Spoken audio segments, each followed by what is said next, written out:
Assalamualaikum warahmatullahi wabarakatuh. Selamat berjumpa lagi dengan saya. Ya, hari ini ada tips sehat atau ada ulasan ya tentang 4 faktor penunjang untuk kita tetap bisa hidup sehat ya di masa pandemi.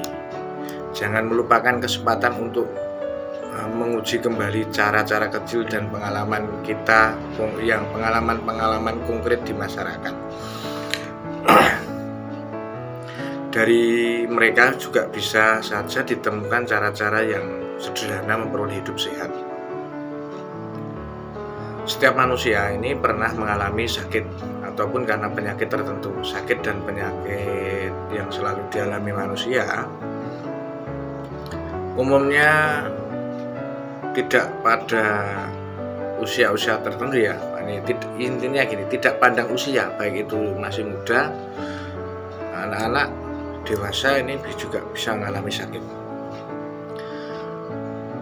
Menderita sakit dalam situasi yang biasa akan terasa jauh lebih mudah diterima daripada seseorang menderita sakit pada saat pandemi seperti sekarang ini. Tingkat kecemasan kawan-kawan, baik itu teman-teman, keluarga, dan semua orang yang mengenal menjadi jauh lebih besar. Oleh karena itu, kecemasan dan rasa takut yang diperparah oleh tekanan situasi pandemi seperti saat ini tidak heran sebagian besar orang ini takut dengan kata-kata dia sakit, dia sedang dirawat, sedang diinfus atau sedang di rumah sakit, dia sedang dirujuk ke misalnya rumah sakit tertentu. Nah, terkadang sebagian orang hidup ini dalam keyakinan bahwa orang sakit hanya dengan obat-obatan saja untuk penyembuhan. Nah, beginilah bagaimana jika dalam situasi pandemi ini sebagian orang yang begitu takut berobat di rumah sakit ini saat ini terjadi. Kenyataan itu bisa saja hilang terkait kepercayaan masyarakat pada pelayanan kesehatan saat ini, baik di rumah sakit ya, karena ada keganjilan terkait diagnosa. Juga tidak heran cerita-cerita kreatif masyarakat tentang bagaimana mereka berjuang untuk merawat diri mereka sendiri di rumah. Nah, ini sangat bagus. Cerita-cerita kreatif dari masyarakat, dari teman-teman terkait merawat dirinya sendiri saat sakit itu bisa diobati di rumah dengan obat-obatan herbal atau obat-obat tradisional. Ini sangat menjadi inspirasi juga. Ini penting. Dari sudut ini terlihat bahwa masyarakat biasa menjadi begitu kreatif untuk berjuang mempertahankan hidup di tengah krisis, di tengah pandemi saat ini. Mereka hidup tanpa dipengaruhi oleh gelombang protes ataupun pelayanan publik, pelayanan rumah sakit. Sebaliknya, mereka diam-diam berusaha untuk mencoba bertahan hidup dengan mengkonsumsi makanan-makanan yang baik, jamu-jamu atau herbal secara tradisional, baik itu dari alam kita ya, bumbu-bumbu yang tentu akan mendatangkan nutrisi dan gizi yang baik juga untuk kesehatan. Nah, sebagian orang mulai percaya bahwa hidup ini, sehat ini jauh dari ketergantungan obat-obatan kimia. Ini dicatat. Sebagian orang mulai percaya bahwa hidup sehat sebenarnya hidup yang jauh dari ketergantungan obat-obatan kimia. Benar toh?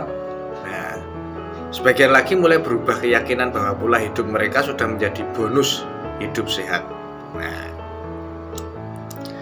bagaimanapun perjuangan setiap orang untuk memiliki hidup sehat, tetap saja yang namanya sakit ini merupakan kenyataan yang tidak bisa dihindari. Sewaktu-waktu seorang pasti menderita sakit.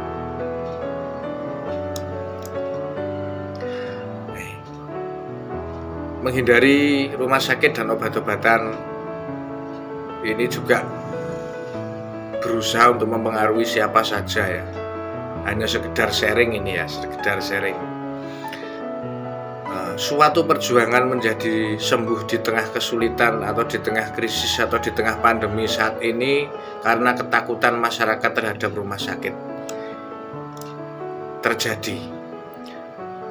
Bagaimana kemungkinan sebuah kesembuhan ini bisa terjadi di tengah krisis ketakutan di rumah sakit? Nah, ini perlu saya sampaikan.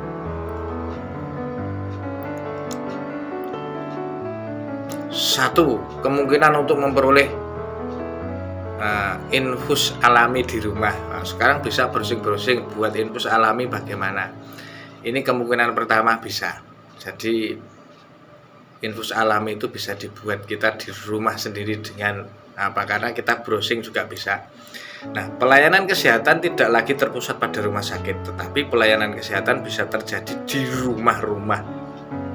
Nah, karena alternatif juga sekarang mulai cukup banyak dan menjamur dengan kualitas layanan masing-masing. Yang kedua, penggunaan bumbu makanan yang diyakini sebagai obat herbal yang sangat baik.